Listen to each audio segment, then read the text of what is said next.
Oke, mungkin akan bahas oke, karena saya share-share di kantor untuk teman-teman ya, saya akan membahas sedikit tentang kesehatan mental di tempat kerja. Yang tadi saya udah bilang pasti di tempat kerja karena kita bertemu dengan berbagai individu yang berbeda sikap dan sifat, kita gimana cara menerimanya itu, terus cara untuk menanganinya itu seperti apa, terus kayak aspek yang perlu diperhatikan dalam menjaga kesehatan mental di lingkungan kerja tuh yang pertamanya pasti lingkungan yang sportif. Siapa sih yang nggak mau punya rekan kerja yang saling support, yang saling mendukung satu sama lain, ya tidak perlu harus menjatuhkan untuk kepentingan pribadi gitu. Terus ada penyimbangan pekerjaan dan kehidupan pribadi. Ya tentunya sih di tempat kerja ini kita harus seimbang antara pekerjaan dan kehidupan pribadi. Kalau di tempat kerja kita tidak harus membahas atau mencampur adukan kehidupan pribadi kita. Terus di sini ada sosialisasi dan koneksi. Terus ada edukasi tentang kesehatan mental. Mungkin di tempat kerja ini kita juga butuh edukasi kesehatan mental. Kalau kita mentalnya semuanya sehat-sehat aja, pasti ke depannya kita bekerja sama semuanya akan baik-baik saja dan menghasilkannya jauh lebih baik gitu. Nah, di sini tuh ada pengenalan gejalanya. Jadi apa nih gejala yang ada untuk gejala yang oh kemungkinan ini dia mentalnya nggak baik-baik aja atau seperti apa, terus fleksibilitas kerjanya, terus pengakuan dan penghargaan. Ya pastinya kalau kita sudah melakukan yang terbaik, tentunya biasanya akan membutuhkan apresiasi gitu. Kalau untuk hasil kerja kita, terus kayak pelatihan dan pembinaannya. Oke, dah kalau untuk lingkungan kerja ini tuh kayak mendukung kesehatan mental. Jadi ketika kita bisa meningkatkan kesehatan mental kita, juga bisa meningkatkan kesejahteraan karyawannya. Tentunya bakal mengurangi tingkat stres, meningkatkan kinerja secara keseluruhan. Ya betul sih. Kalau misalnya kesehatan mentalnya baik-baik saja, pasti kita akan memberikan hasil pekerjaan yang baik seperti itu.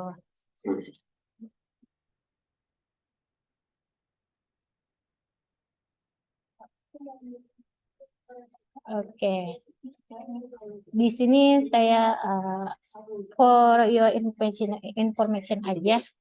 uh, untuk Indonesia itu ditemukan 9 juta kasus depresi dengan prevalensi 3,7%. Wow, angkanya ya cukup besar sekali ya teman-teman. Ternyata kasus depresi ini emang tidak bisa dianggap remeh juga. Ya, kalau misalkan emang ada orang-orang sekitar kita, kita melihatnya emang dalam depresi, mungkin kita bisa membantunya, mendengarkan ataupun mengarahkan mereka untuk ke orang-orang yang ahli dalam bidangnya, seperti itu. Nah, kemungkinan nih karena penduduk Indonesia itu tiap tahunnya bertambah lebih dari 3 juta jiwa nih. Nah, kemungkinan udah menyentuh, wah angkanya sangat banyak ya 208 jiwa. Kemungkinan angka penduduk depresi akan jauh lebih besar lagi seperti itu. Ini kutipan dari World Population Review di tahun ini sih teman-teman.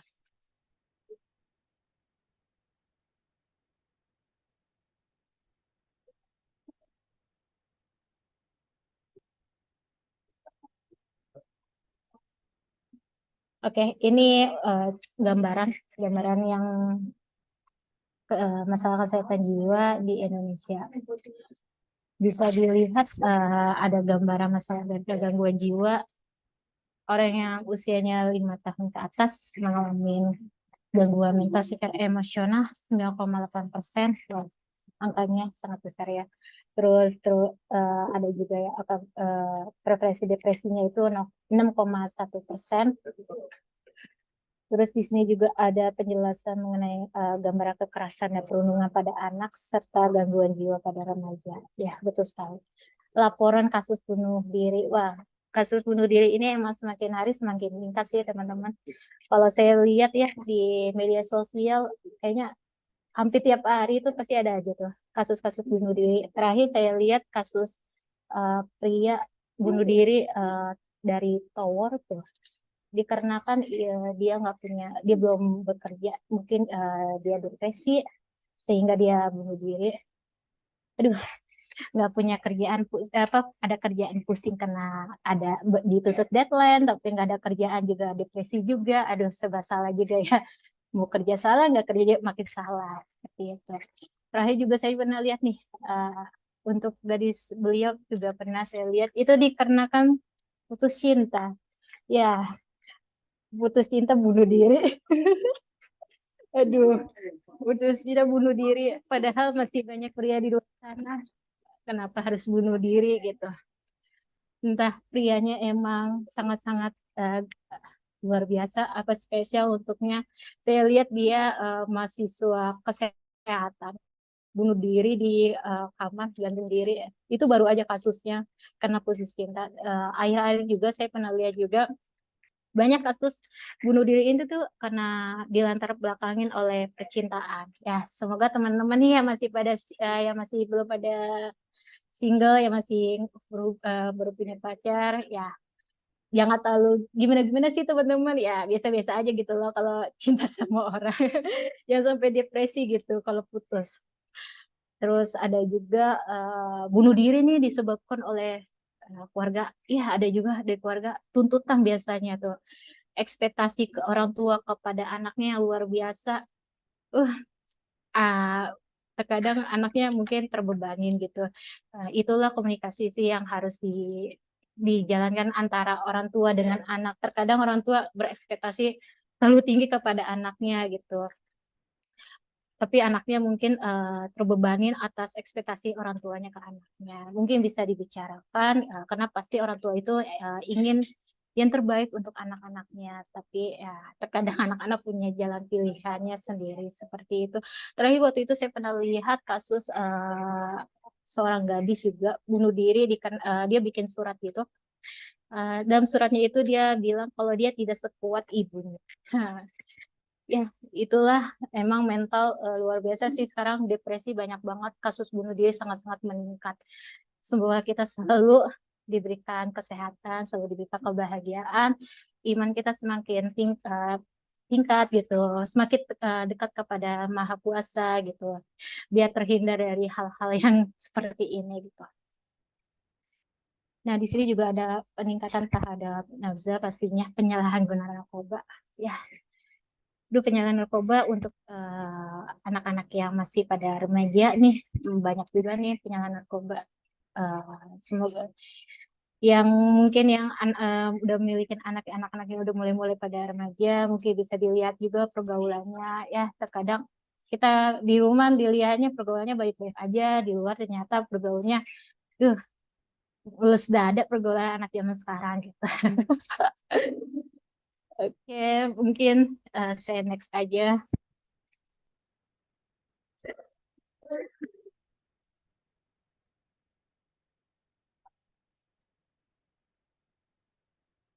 Oke, dari tadi tuh saya udah bahas nih, aduh, efeknya, dampaknya, apa nih jenis-jenis gangguan mental nih ya, gitu. Nah, di sini nih saya ngambil data, ini bukan data terbaru sih ya teman-teman, data di beberapa tahun belakangan. Dari data ini teman-teman bisa lihat sih berapa persen nih yang bisa dilihat. Wah, lumayan ini total gangguan mentalnya nih. Ada anxiety, depresi, gangguan mental lainnya, terus ada bipolar, wah, terus ada skizofrenia. Wah, oh ini bahaya nih ya. Karena biasanya orang-orang yang mengidap penyakit ini halusinasinya sangat luar biasa. Efeknya, dampaknya sangat luar biasa. Soalnya saya pernah nonton film kalau tentang ini tuh emang dampaknya tuh kayak di luar nalar gitu. Mungkin ya karena kita nggak ada di posisi yang merasakan gitu. Oke, di sini saya akan menjelaskan gejala gangguan kesehatan mental yang terbanyak dialami oleh Indonesia. Oke, pastinya, wow, di sini paling atas itu mood swing. Siapa nih yang suka mood swing nih? Biasanya cewek-cewek sih yang suka mood swing. Terus di sini kualitas tidur atau nafsu makan berubah.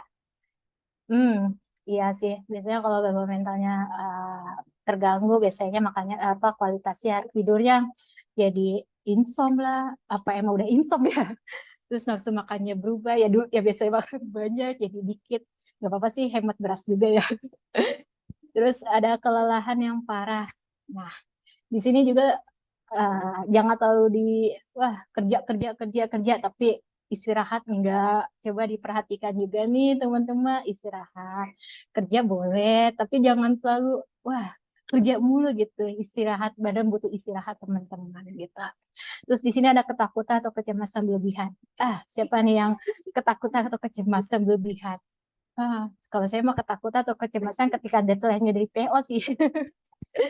Terus di sini ada merasa bingung, pelupa, mudah tersinggung. Wah, ini salah satu nih gangguannya. Teman-teman ada yang ngerasa nggak suka bingung, suka pelupa atau mudah tersinggung? Di sini sulit berkonsentrasi. Ya, nah kesehatan mentalnya udah terganggu, biasanya stres nih. Stres itu habis stresnya terlalu berlebihan jadi depresi. Wah, jadi udah sulit berkonsentrasi, udah nggak bakal fokus dah yang ngerjain apa-apa.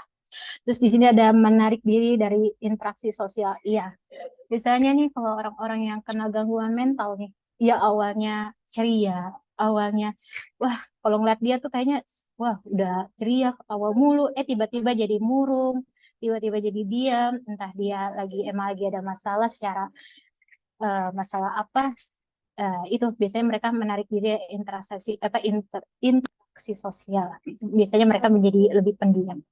Terus ketidakmampuan mengatasi stres. Wah, stres. Stres kerja. Ya, itu emang sudah sih ketidakmampuan mengatasi stres.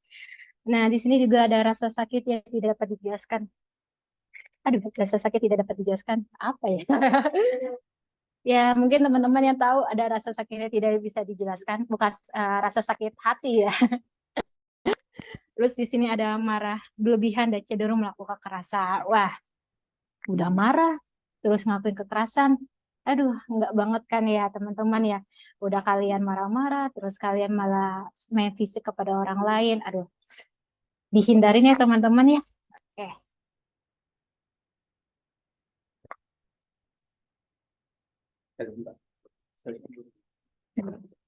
Oke, di sini. Selanjutnya masih yang data, Mbak Riza.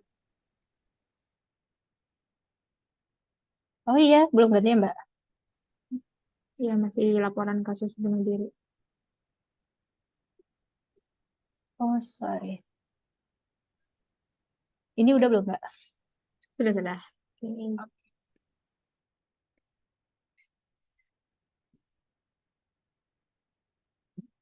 Udah ganti. Oke. Oke, di sini ketika teman-teman nih udah ngerasa ada permasalahan dalam mentalnya nih, atau aduh udah curhat tapi masih aja nih ngerasa gimana-gimana. Tapi emang sih biasanya kalau ada gangguan mental gini, udah merasa emang gak enak. Hal yang pertama mungkin teman-teman bisa terbuka nih kepada orang-orang terdekat gitu. Bisa keluarga, bisa pasangan kalau punya pasangan. Kalau nggak punya pasangan, gebetan. Kalau nggak punya gebetan, coba teman-teman dicari dulu. Terus di sini bisa juga curhat kepada teman ataupun sahabat gitu. Cobalah cerita gitu, mulailah terbuka. Curhat itu nggak harus perempuan aja nih, biasanya yang bikin stigma perempuan boleh curhat doang, perempuan aja boleh curhat, enggak ya, mau perempuan atau pria boleh semuanya curhat.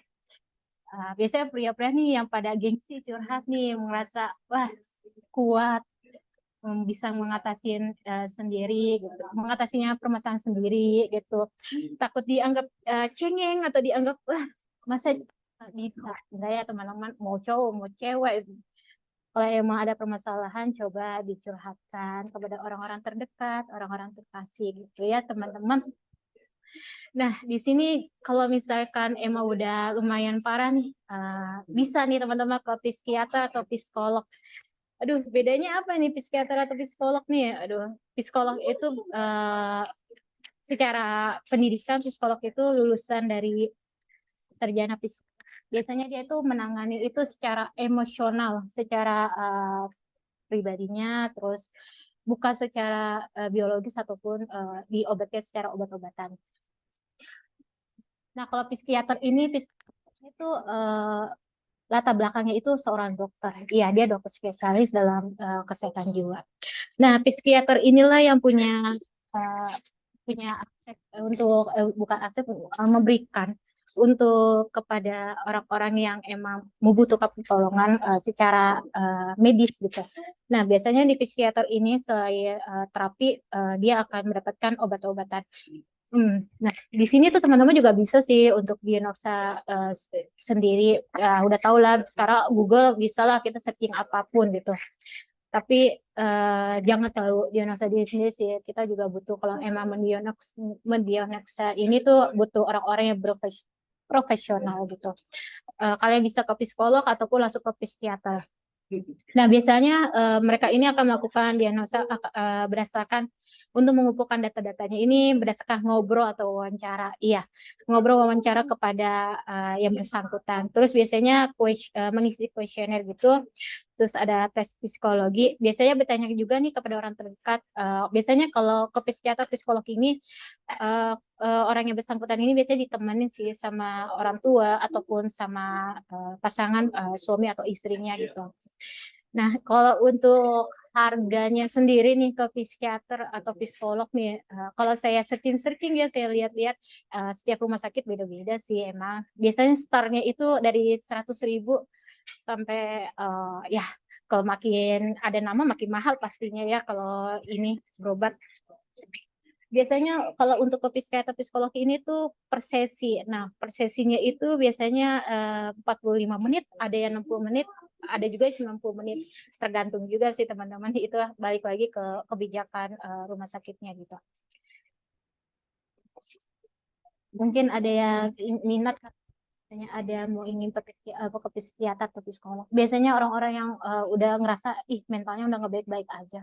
Tapi mereka itu nggak ada yang mau ke sana karena apa? Takutnya dibilang apa? Nggak waras, gila. Enggak ya teman-teman. Itu hal bukan kalian berarti merasa gila atau merasa tidak waras.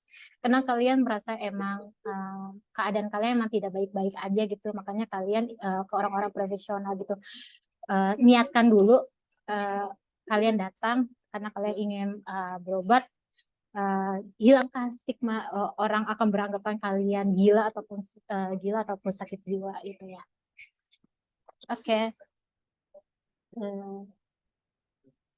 Oke, di sini ada layanan secara online. Wah, di sini ada tingkatan ya. Ada halo dokter, halo dok, halo dokter, klik dokter dan lain sebagainya. Di sini nih favorit untuk konsultasi kesehatan mental.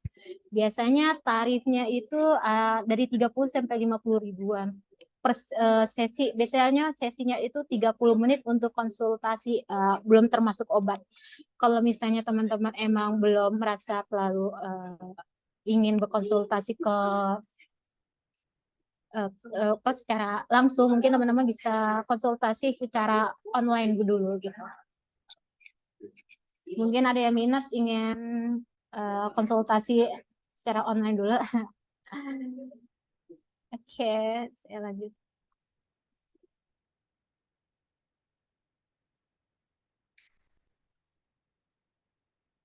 Oke, di sini saya ngasih tips menjaga kesehatan mental.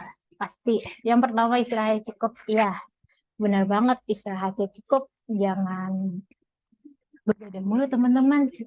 Kerja terus ya.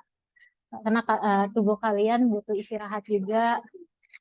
Karena pagi juga harus kerja lagi, ya tidurlah secukupnya. Seperti itu. Terus olahraga teratur. Ya, weekend bisa nih besok pada olahraga nih teman-teman nih. Mau olahraga kemana? Apa masih pada molor di kasur? Bangun siang karena weekend. Nih kalau mau olahraga biasanya di kantor nih pada ngadain futsal hari Rabu biasanya. Yuk kalau teman-teman ingin bergabung untuk olahraga bersama di hari Rabu nih biasanya pada ngadain. Terus di sini makan sehat ya, makan sehat. Jangan makan instanan mulu nih teman-teman. Jangan mesennya McDonald, pizza, makan junk food semua. Wah, udah istirahatnya nggak cukup, olahraganya nggak teratur, wah makannya junk food mulu ya. Apa kena promo nih teman-teman? Jadi ya udahlah pesennya ada di promo-promo aja nih. Terus di sini kelola stres ya bisa mengelola stres itu adalah teman-teman yang mengatur semua tingkat stresnya itu. teman-teman yang mengetahui apa teman-teman udah lagi stres atau enggak, terus ngatasinya seperti apa nih teman-teman. Mungkin teman-teman, oh kalau lagi stres butuh hiburan, traveling, holiday, ya silakan monggo aja teman-teman kalau punya uangnya. Terus di sini atur waktu untuk kesenangan, ya pastilah me time atau bersama orang-orang tersayang dihabiskan untuk bersenang-senang, ya untuk menjaga kesehatan mental juga ya. Wah, nah, terus atasin tantangan secara positif. Iya nih, jangan pikirannya negatif mulu nih teman-teman. Cobalah selalu berpikiran positif dalam kehidupan ini. Ketika menghadapi sesuatu, ya udah positif aja dulu gitu. Jangan netting, netting, netting. Aduh, ketemu PO. Aduh, apa nih PO nelpon nih? Aduh, jangan-jangan nanyain progresnya. Aduh, gak usah netting-netting ya teman-teman. Terus berbicara dengan orang terpercaya. Iya, betul. Berbicara dengan orang yang terpercaya dan orang-orang yang menurut kalian emang tepat untuk dicurhatkan tentang isi hati kalian. Oke, iya bisa diceritakan. Kalau misalnya kalian cerita nih curhat kepada teman atau sahabat, tapi kalian merasa, duh, kok jadi terbebanin ya? Aduh, kok nyesel ya cerita curhat ya? Itu mungkin teman-teman salah orang. Coba deh orangnya diganti kalian, tapi jangan cerita sama, kalau yang punya pasangan ya jangan cerita sama orang lain. Biasanya dari curhat itu lama-lama nyaman, lama-lama jadi demen ya. Gak boleh ya teman-teman ya. Cerita kalau yang jomblo boleh lah ya, kalau sesama jomblo kan bisa jadi ya. Jadi untuk curhat dilihat-lihat dulu nih, apalagi ya satu kantor biasanya curhat curhat curhat curhat, lama-lama jadi nyaman gitu. Nah, di sini ada cari bantuan profesional. Ya, yang tadi saya bilang, ya udah saya sampaikan secara, kita pastinya butuh, kalau udah secara, aduh udah curhat, udah cerita, kok masih aja ya terbeban ini di hati, di pikiran, aduh kok nggak ngerasa lega gitu. Ya tadi mungkin kalau misalnya kalian salah orang, salah cerita, mungkin diganti dulu orangnya. Kalau nggak, kalau emang merasa kalian butuh orang-orang yang profesional, coba kalian ke psikiater atau ke psikolog gitu. Oke, itu cari bantuan profesional. Oke, saya next lagi. Nah, oke. Di sini tuh biasanya World Mental Health Day itu diperingatkan pada 10 Oktober. Ya, lewat 1 bulan yang lalu. Oke. Saya bahasnya di bulan tanggal 10 di November. Nggak apa-apa lah, beda 1 bulan ya. Oke, itu aja untuk pembahasan sharing session saya di pagi hari ini. Aduh, saya dari tadi bahas mental health. Aduh, saya juga nggak tahu nih mental saya baik-baik aja atau enggak ya. Oke teman-teman, mungkin itu aja ya, bisa saya sharing ke teman-teman. Mungkin pesan saya kepada teman-teman, semoga kita semua selalu diberikan kesehatan dan selalu diberikan kebahagiaan dimanapun kita berada. Ketika kalian merasa kalian tidak baik-baik saja, coba bukalah diri kalian, curhatlah kepada orang-orang yang menurut kalian uh, ya bisa kalian curhatkan. Jangan semuanya masalah itu dipendam, karena kalian juga butuh orang-orang yang bisa support kalian seperti itu teman-teman. Oke, itu aja untuk sharing session kali ini. Saya cuma membahas secara basic aja, bukan bahas secara profesional. Oke, oh ya, untuk ya teman-teman yang pada ketemu klien, semoga mentalnya selalu baik-baik aja nih. Dikejar-kejar deadline, dikejar-kejar PO. Tiba-tiba, Mbak, Mas, tolong tambahan fitur nih. Aduh, mental langsung pusing gitu. Atau perubahan-perubahan flow. Semoga kalian semua selalu diberikan kesehatan, mentalnya selalu baik-baik aja. Semangat nih teman-teman. Apalagi nih teman-teman yang pada di Aircam nih. Aduh, PO-nya gimana nih teman-teman? Mental kalian baik-baik aja kan teman-teman? Pastilah teman-teman baik-baik aja nih. Aduh, oke, itu aja bisa saya bahas untuk sharing sesi ini. Semoga apa yang saya bahas bisa bermanfaat untuk teman-teman. Sekian, terima kasih. Saya kembalikan kepada host kita, yaitu Mbak Aya. Oke. Makasih. Yeay. Terima kasih banyak Mbak Ariza. Pembahasannya menarik nih. Jadi kalau misalkan kita lagi ada masalah gitu yang dihadapin, sebisa mungkin apa ya, kita cari ini ya, cari solusinya. Kalau misalkan nggak nemu, kita bisa cari bantuan profesional ke psikolog atau ke psikiater. Di mana sih Mbak kalau misalkan di Jakarta itu, misalkan nih aku punya masalah, itu kemana? Aku harus ngapain gitu. Mbak Riza punya ini nggak pengalaman pribadi mungkin? Saya punya pengalaman sih dari teman dekat saya nih. Teman dekat saya tuh dia emang ada gangguan mental. Dikarenakan sebabnya itu faktornya dari keluarga, tuntutan gitu. Pertama kali dia cerita tuh sama curhat. Wah, saya dengerin tuh. Kok lama-lama kok, wah kayaknya dia butuh orang yang profesional nih. Saya arahin nih ke dia untuk ke psikolog atau psikiater. Jawabannya dia apa? Saya nggak gila, Zak. Emang nggak gila, kata saya gitu. Orang-orang yang ke psikolog atau psikiater emang gila, saya gitu ya. Akhirnya mereka nih teman saya ini ke psikiater ataupun ke psikolog, kayaknya ke psikiater soalnya dia dapat obat juga gitu. Coba kalau misalnya Mbak Aya butuh yang profesional, kalau udah curhat, ya itu tadi kalau udah curhat nggak sih kalau lega, coba diganti Mbak orangnya, mungkin orangnya orang yang gitu. Kalau emang rasa emang nggak ketemu lagi nih, coba Mbak ke psikolog atau psikiater. Biasanya di rumah-rumah sakit ada tuh untuk khusus-khusus kesehatan mental itu, ataupun ke puskesmas murah tuh. Kalau saya lihat sih tarifnya 5.000 kalau di puskesmas tuh, tapi nggak tahu juga sih ya realitanya kayak gimana. Tapi kalau di puskesmas itu nggak banyak tenaga ahli dalam psikolognya gitu Mbak ya. Mungkin Mbak ya bisa ke rumah sakit terdekat di Jakarta gitu Mbak. Ke puskesmas juga bisa, berarti pakai BPJS juga bisa ya Mbak Riza ya?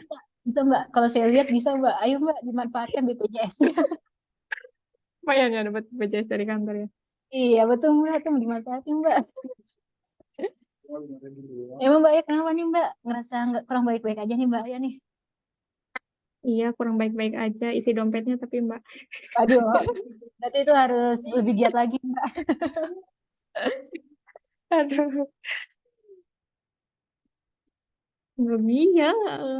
Aku tuh psikologi tapi tidur aja kuliahnya jadi nggak. Anak psikologi juga dulu pernah di ini di konseling malah pada berobat jalan semua dulu. Oke. Terus teman-teman ada yang mau bertanya kah atau mau sama-sama sharing gitu tentang awareness kesehatan mental, terutama di tempat kerja nih. Ya, 8 jam kita menghabiskan waktu untuk bekerja, bertemu dengan orang-orang yang berbagai macam. Oke, itu bisa jadi salah satu sumber stresor kita sih. Kita harus bisa nge-handle-nya, benar ya kata Mbak Riz. Ini dari Mas Aha ada pertanyaan Mbak, cara ngukur indeks kebahagiaan gimana tuh? Aduh, indeks kebahagiaan. Bukan indeks kekayaan ya. Oke, silakan Mbak Risa.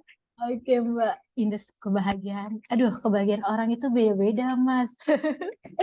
Ada kebahagiaan ngeliat uang udah bahagia, liburan udah bahagia, ngeliat orang yang disayang udah bahagia, itu beda-beda Mas.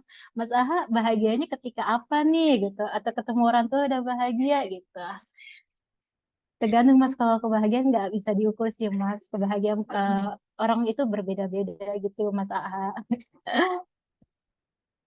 Tuh Mas, ada yang bisa sholat tepat waktu juga udah bahagia ya. Masya Allah. Ada yang bisa sarapan pagi-pagi juga udah bahagia. Oke, teman-teman, ada lagi yang mau dinanyakan bayarnya jadi konselor. Aduh, benar orang-orang malah tambah pusing, Mbak. Mbak Afifah nih kayaknya. Kan S2 psikologi ya, Mbak Afifah. Terus kalau misalkan tadi kan salah satu tipsnya tuh bisa istirahat yang cukup nih, Mbak Ariza. Tapi kan kita di sini kadang dihadapin sama deadline yang nggak pernah nggak pernah selesai gitu. Misalkan kita istirahat, tapi besoknya tuh tetap aja kayak bakal banyak kerjaan terus menerus gitu. Jadi istirahat tuh bukannya malah tenang, tapi malah terus kepikiran. Kalau misalkan aku istirahat, nanti besok nggak selesai. Tapi kalau misalkan aku penyelesaian sekarang, aku nggak istirahat lah. Itu gimana tuh, Mbak? Aduh, kalau diomongin istirahat emang sih Mbak, apalagi ya dikejar-kejar deadline nih sama PO ya. Mungkin bisa disesuaikan sih Mbak porsi untuk ke kerjaannya. Nggak mungkin kan misalnya Mbak udah pagi kerja sampai larut malam, ataupun dini hari nih sampai jam 3 pagi masih di depan laptop, terus pagi harus kerja lagi. Ya, mungkin kalau masih muda nggak ngerasain ya. Mungkin nanti di usia-usia yang emang udah berumur nanti baru ngerasain efek-efeknya gitu, Mbak. Mungkin istirahat harus tetap cukup sih, Mbak. Jangan terlalu berlebihan juga untuk kerja gitu. Idealnya istirahat itu berapa lama tuh, Mbak? Dan kita tuh pasnya untuk tidur tuh di jam berapa gitu-gitu. Mungkin buat notes juga nih ke teman-teman yang suka begadang, ngoding sampai malam gitu. Idealnya itu 8 sampai 9 jam ya, Mbak. Kalau misalkan untuk tidur tuh biasanya paling bagus itu sih jam di bawah jam 10 ya. Jam 9 tuh udah tidur. Tapi biasanya ya kalau emang udah masih banyak kerjaan ya mau gimana lagi ya. Biasanya harus pada jam 12 baru pada tidur. Kalau nggak ditambah ngopi. Aduh, udah ngopi, ngerokok, terus jam tidurnya sangat-sangat berantakan. Aduh, semoga teman-teman selalu diberikan kesehatan ya gitu. Berarti istirahat itu harus di bawah jam 10 ya. Apa yang Iya, bagusnya Mbak. Tapi ya balik lagi sih Mbak ke individu. jangan banyak bergadang. Oke, ada lagi nggak sih, guys? Cara ukur indeks kebahagiaan udah ada di sini masing-masing. Gimana tipsnya kerja tapi nggak capek? Gimana Mbak Riza? Aduh, pertanyaannya makin aneh-aneh aja. Bekerja nggak capek. Aduh, punya usaha sendiri juga capek ya ngolahnya.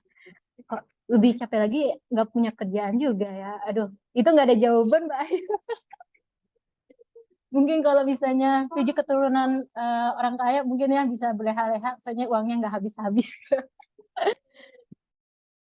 Capek juga Mbak kali ngabisin duit nggak habis-habis. Bisa jadi. Masya Allah. Bener tuh kata Mutia. Katanya uang semakin dibagikan malah semakin datang berlipat-lipat ya. Gak habis-habis. Coba Mbak Ayah bagiin ke aku. Bisa jadi. Boleh, boleh. Siap, Mbak. Atau ayel Mbak, atau ayel.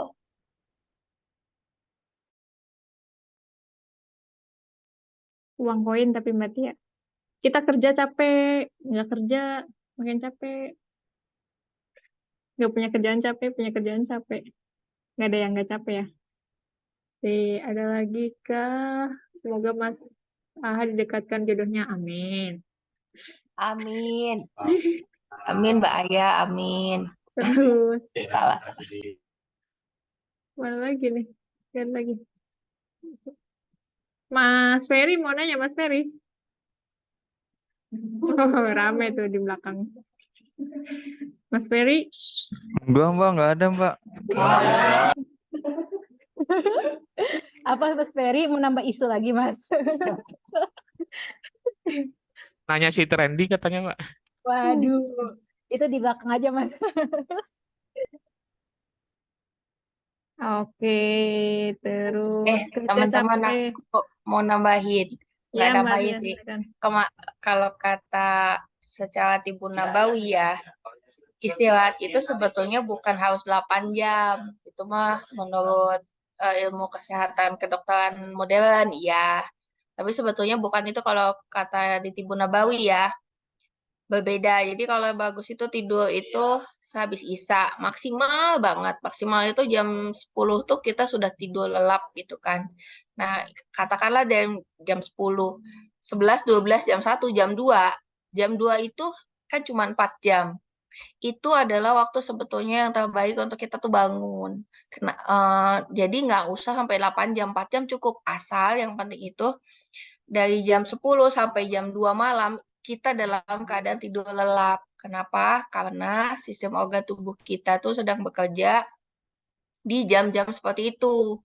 Nah, 10 sampai jam 2 setelah itu selesai tuh waktunya bangun, malah itu bisa meningkatkan imunitas, konsentrasi, dan yang lainnya. Nanti kita di Islam kan ada sholat tahajud tuh kalau malam, tunggu sampai misalkan subuh. Nah, nanti gimana kalau siang? Kan nanti ngantuk kalau jam 2. Terus misalkan kalau jam 2 bangun gitu. Sebenarnya di Islam itu ada sunnahnya, ada sunnah terus tidur siang itu sunnah di Islam. Misalkan 10 menit, 20 menit kan kita udah begadang malam ya, itu sunnah juga. Nah, itu bisa lebih bikin kita hidup lebih sehat. Itu katanya Mbak Aya. Oh, berarti sama ya. Kalau tidur tuh di bawah jam 10 idealnya, tapi jam 2 tuh udah Ya, bisa buat Kak, bangun. Tapi aku ya biasanya nggak jadi bangun. ya Nggak tahu. gitu. Jadi nggak harus 8 jam. Duh, saya kurang tidur nih. Gue tidur 8 jam padahal. Tapi dia tidur dari jam 1 malam sampai subuh, misalkan sampai jam 8 pagi ya. Itu tetap nggak bagus. Hmm. Oh, mau nambahin juga sih Mbak. Saya juga pernah dapat dari profesor saya waktu di kuliahan, katanya emang waktu istirahat buat fisik tuh di bawah jam 1 malam tuh. Jadi kalau kita tidur di bawah jam 1 malam, itu tuh fisik kita tuh istirahat. Nanti kalau bangun jam 2 tuh bisa seger, karena sejatinya fisik kita tuh udah istirahat. Makanya di Islam tuh menganjurkan tahajudnya jam segitu kan, jam pagi-pagi gitu.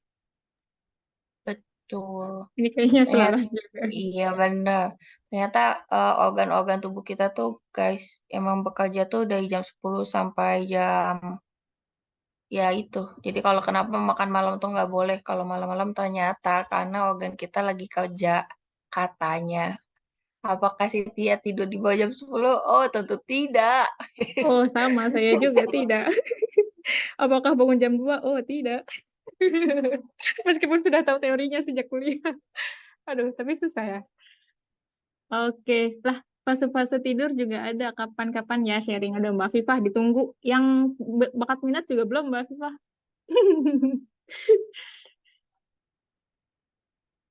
Bangun jam 2 pipis terus subuh lagi. Iya. Terus, satu lagi. Kalau baby blues, apakah termasuk kesehatan mental juga, Mbak? Tuh, Mbak Aris. Nanya ke Mbak Aris. Mbak Ariza mungkin punya info baby blues. Ya, kalau yang saya baca sih emang benar sih Mbak, itu emang salah satu gangguan mental juga untuk ibu-ibu ya baru pasca melahirkan. Tapi saya juga nggak tahu juga sih untuk baby blues ini seperti apa. Mungkin mbak-mbak yang udah pernah melahirkan mungkin bisa sharing juga untuk baby blues ini. Kalau penanganannya itu secara generalnya itu biasanya dukungan dari suaminya pastinya, terus dukungan dari keluarganya itu pasti sangat-sangat dibutuhkan sama ibu-ibu yang baru pada melahirkan gitu sih Mbak ya. Mungkin kalau di sini Mbak-mbak yang udah pernah eh, rasakan atau apa mungkin bisa sharing Mbak. Sharing Mbak. Ya Mas Ilham sepertinya butuh ini nih, dukungan. Karena baru punya baby ya Mas ya. Support system, ya betul. Bagi peran mungkin Mas antara suami dan istri. Sisi. Ngomong dong gampang, Semangat Mas Zulham. Ada yang mau sharing mungkin baby blues dari Mas Zulham? Bu Afifah?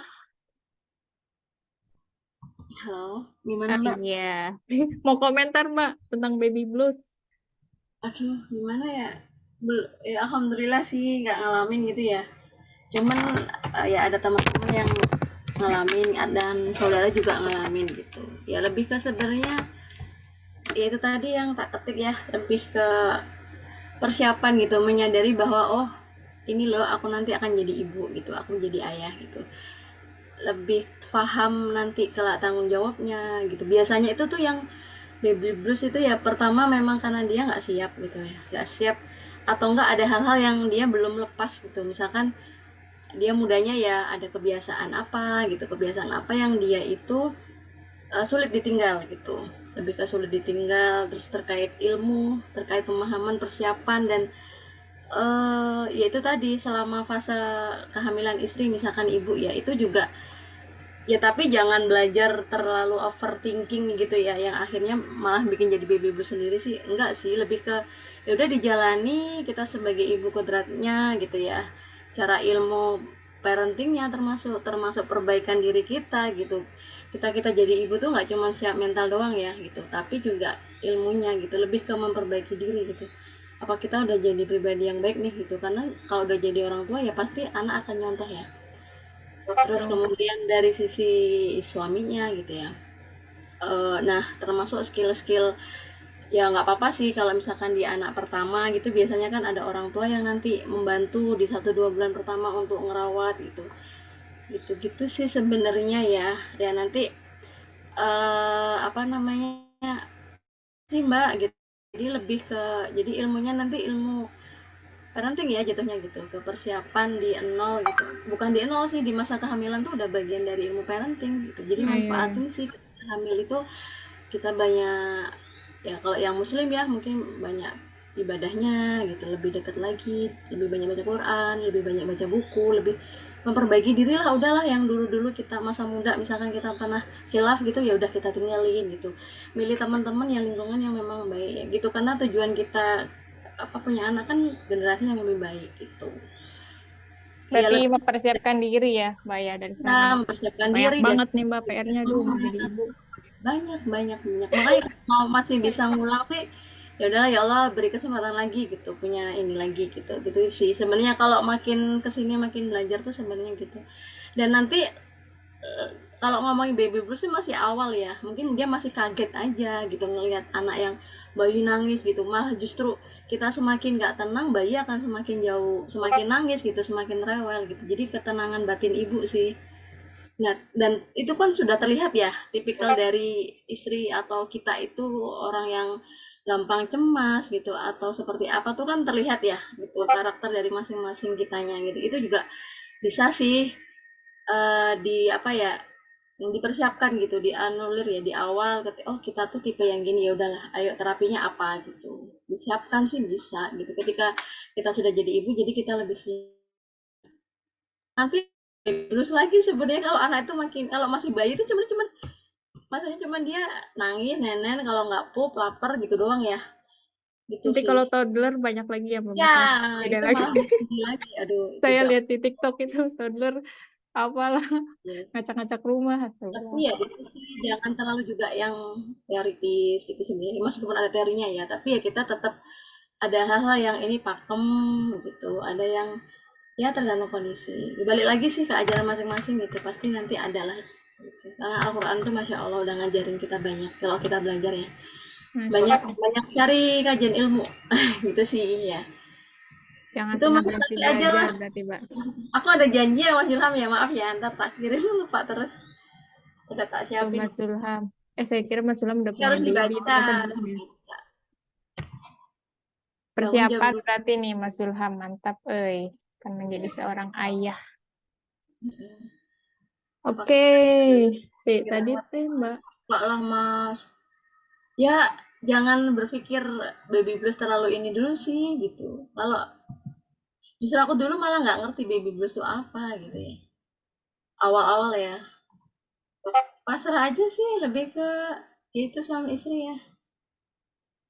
Nah, kalau memang tipikal istrinya yang asosiasi gitu mudah cemas, ya udah suaminya yang paham, ya udah dari awal ya nggak apa-apa lah, janji-janji di awal dulu membagi tugas gitu ya, biar istri lebih tenang gitu ya sih.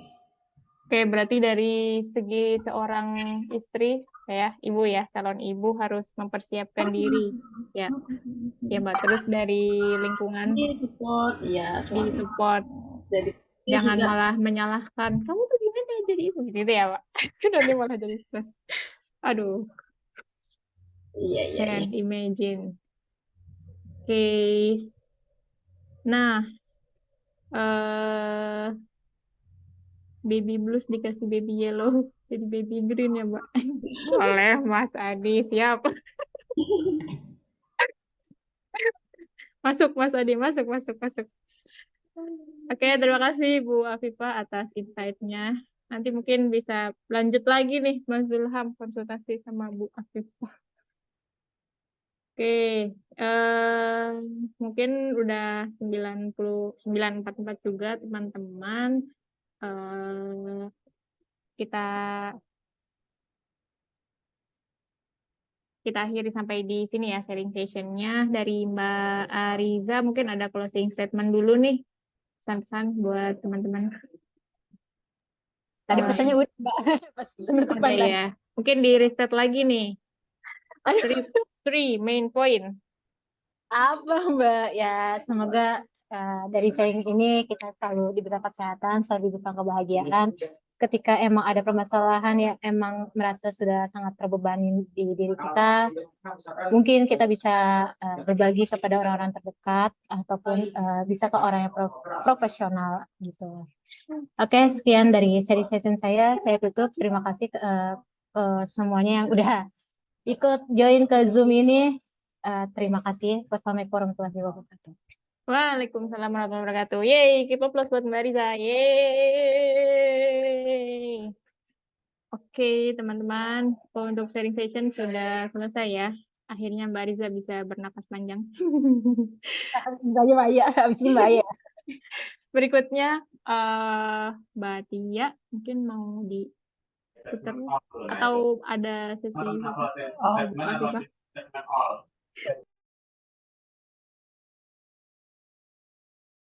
Oke, kita kocok ya. Kocok. Izin share ke ini ya, teman-teman. Boleh, Mbak Tia. Nih ya. Bismillah, siapakah yang beruntung?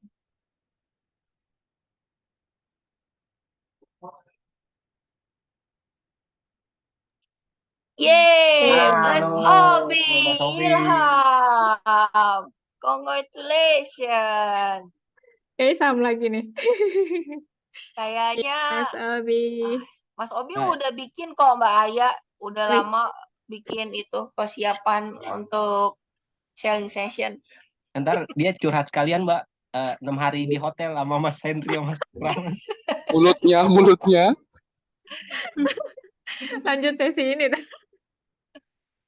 Oke, selamat Mas Obi. Yeay, minggu depan berarti Mas Obi ya. Oke, teman-teman. Kalau gitu kita tutup sesi Jumat pada pagi hari ini. Teman-teman bisa masuk ke breakout, sudah dibuka ya? Belum sih kayaknya Mas Gusti. Sudah bisa belum Mbak Tia? Udah ada Mbak breakout room-nya. Sudah ada ya? Oke, terima kasih banyak. Kalau gitu kita cukupkan. Sampai jumpa di sharing session minggu depan bersama pembicara Mas Obi dengan topik yang saya yakin akan sangat menarik nih. Terima kasih. Assalamualaikum warahmatullahi wabarakatuh. Teman-teman boleh ke breakout room masing-masing. Thank you.